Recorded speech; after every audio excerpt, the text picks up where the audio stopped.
જોજો હા, પગરખું વાગે તો રિસાતા નહીં. વિસનગરમાં 100 વર્ષ જૂની પરંપરા મુજબ ખાસડા ખાવાથી વર્ષ સુધરે છે.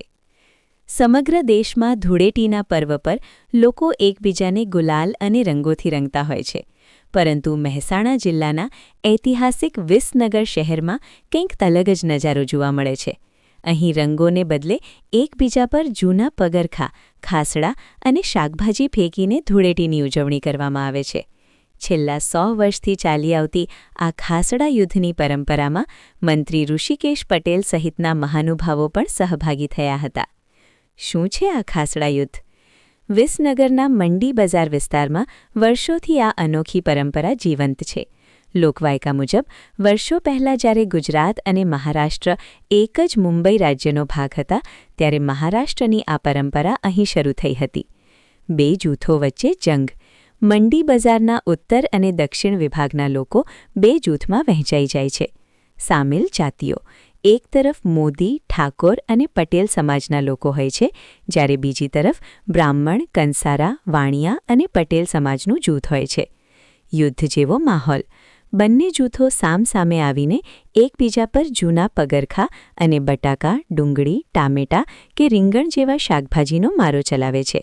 માનતા: ખાસડું વાગે તો વર્ષ સુધરે. સામાન્ય રીતે કોઈને જૂતું કે શાકભાજી મારવામાં આવે તો ઝઘડો થાય, પણ વિસનગરમાં લોકો હોંશે હોંશે આ માર ખાય છે. એવી માન્યતા છે કે આ યુદ્ધ દરમિયાન જેને પગરખું કે શાકભાજી વાગે તેનું આખું વર્ષ ઘણું સારું જાય છે. આ જ કારણ છે કે સ્થાનિકો તેને આશીર્વાદ માનીને સ્વીકારે છે. આ વિસનગરની ભાતીગળ પરંપરા છે. વર્ષોથી 2 જૂથો વચ્ચે શાસ્ત્રોક્ત અને સામાજિક રીતે આ રમત રમાય છે, જે ભાઈચારો વધારે છે. ખજૂરના ઘડા માટે ઘર્ષણ અને વિજય ઉત્સવ. શાકભાજીના મારા બાદ મુખ્ય ચોકમાં ખજૂર ભરેલો ઘડો મેળવવા માટે બંને જૂથો વચ્ચે ખેંચતાણ અને ઘર્ષણ થાય છે. જે જૂથ આ ઘડો જીતી લે છે તે વિજેતા ગણાય છે. વિજયી બનેલું જૂથ ત્યારબાદ આખા વિસ્તારમાં ઘરે ઘરે ફરીને ખજૂર ઉઘરાવે છે અને પ્રસાદ તરીકે તમામ શહેરીજનોને વહેંચીને આનંદ વ્યક્ત કરે છે.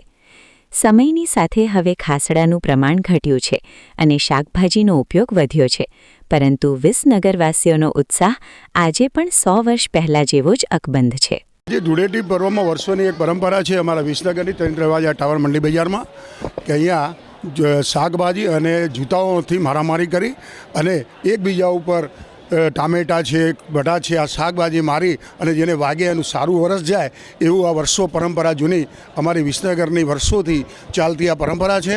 અને એની અંદર એક માહોલ ઊભો થાય છે અને બધા મજાથી એક મસ્તીભર્યો માહોલ ઊભો થાય છે. એના પછી થોડી વાર રહીને હમણાં ત્યાં મટકીનો પણ કાર્યક્રમ છે, જે મટકીમાં ખજૂર અને બધા જે પ્રસાદ હોય છે એનું પણ મટકી ફોડ્યા પછી વિસર્જન થશે અને પ્રસાદ રૂપે આખા અહીંયા આવેલા તમામ વ્યક્તિઓને વિતરણ થશે.